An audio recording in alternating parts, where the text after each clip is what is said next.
여러분, 글로벌 비즈니스 세계에서 어떤 기업은 성공하고 어떤 기업은 실패하잖아요.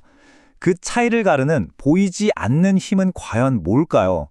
오늘 분석에서는 바로 그 숨겨진 규칙, 전략의 삼각대에 대해 아주 깊이 파고 들어보겠습니다. 우리 다들 그런 생각 해본 적 있잖아요. 왜 어떤 기업은 세계 무대에서 그렇게 잘 나가고 또 어떤 기업은 그 좋은 기술을 가지고도 고전하는 걸까? 어쩌면 그 답은요, 우리가 흔히 생각하는 것보다 훨씬 더 복잡한 게임의 법칙에 숨어 있을지도 모릅니다. 자, 그럼 이야기를 시작하기 위해서 먼저 기존의 경영 전략 지도를 한번 쫙 펼쳐보죠. 아주 오랫동안 이 지도에는 딱 두 개의 거대한 기둥만이 존재해왔습니다. 이런 정말 수십 년 동안 수많은 경영학자들이 답을 찾아온 아주 근본적인 질문이죠. 도대체 기업의 운명을 결정짓는 핵심 동력이 뭐냐는 겁니다. 자, 첫 번째 기둥은 그 유명한 마이클 포터가 세운 산업 기반 관점입니다. 쉽게 말해서 어떤 산업에서 누구랑 싸우는가가 제일 중요하다는 거죠. 그리고 다른 한쪽 기둥은 자원 기반 관점인데 이건 남들이 절대 따라할 수 없는 우리 회사만의 독보적인 강점이 뭐냐에 집중하는 거예요.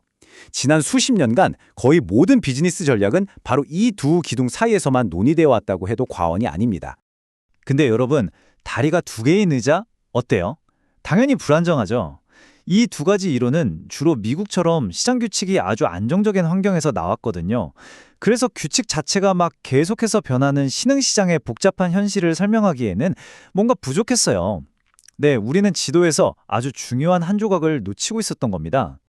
자, 이제 드디어 그 빠져있던 마지막 조각을 찾아서 이 그림을 완성해 볼 시간입니다. 바로 전략의 세 번째 다리를 소개해 드릴게요. 그 세 번째 다리의 핵심 개념이 바로 제도입니다. 여기서 말하는 제도는요, 우리가 흔히 생각하는 정부 기관, 그런 것만을 의미하는 게 아니에요. 비즈니스가 이루어지는 운동장의 규칙 전체를 말하는 겁니다. 그러니까 법이나 규제 같은 눈에 보이는 공식적인 규칙은 물론이고 그 사회의 문화나 규범 같은 보이지 않는 비공식적인 규칙까지 전부 포함하는 거죠. 바로 이 지점에서 제도 기반 관점이라는 게 등장하는 겁니다. 이 관점은 기업의 전략이라는 게 단순히 산업 구조나 우리 회사가 가진 자원만으로 결정되는 게 아니라는 거예요. 그 사회의 공식적 그리고 비공식적인 게임의 법칙에 의해서 아주 결정적으로 좌우된다고 보는 거죠. 자, 바로 이겁니다. 이 슬라이드가 오늘 이야기의 핵심이에요. 모든 것을 하나로 보여주는 전략의 삼각대입니다. 기존의 산업 기반, 자원 기반 관점에다가 방금 말씀드린 제도 기반 관점이라는 이 세 번째 다리가 딱 더해지니까 어때요? 비로소 우리가 글로벌 비즈니스라는 복잡한 현상을 이해할 수 있는 아주 안정적인 분석틀을 갖게 되는 겁니다. 좋아요. 그럼 이론은 알겠는데 이 세 번째 다리가 실제 비즈니스에서 어떻게 나타날까요? 구체적인 사례를 좀 보죠. 먼저 눈에 보이는 규칙, 그러니까 공식적인 법률이 어떻게 게임의 판도를 확 바꿔놓는지 한번 보시죠.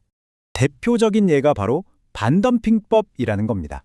겉으로 보기에는 되게 공정해 보여요, 그렇죠? 불공정 무역을 막는다니까요.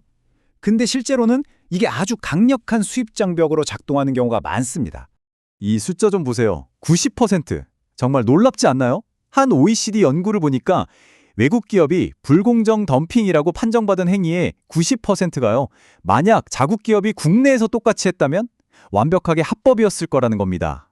똑같은 행동인데도 국적에 따라서 완전히 다른 잣대가 적용되는 거죠. 진짜 좀 황당하다고 해야 하나? 기가 막힌 사례가 있어요. 미국 루이지애나주가 중국산 가재를 덤핑으로 제소한 적이 있는데요. 중국의 인건비가 너무 낮아서 이건 공정한 원가가 아니라고 하면서 기준으로 삼은 게 뭔지 아세요? 엉뚱하게도 스페인의 가재 양식 비용이었습니다. 결과요?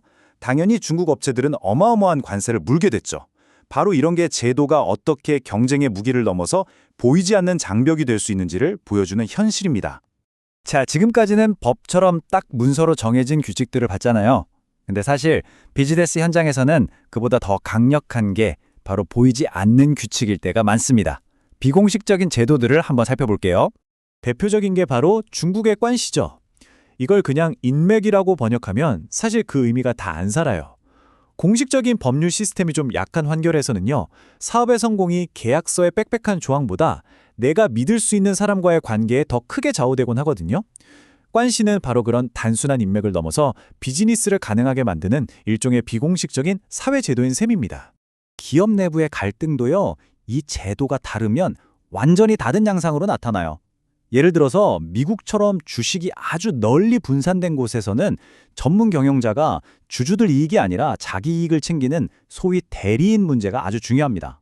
그런데 말이죠, 한국이나 다른 많은 신흥국들처럼 가족이나 국가가 회사를 꽉 쥐고 있는 곳에서는요, 문제가 달라져요.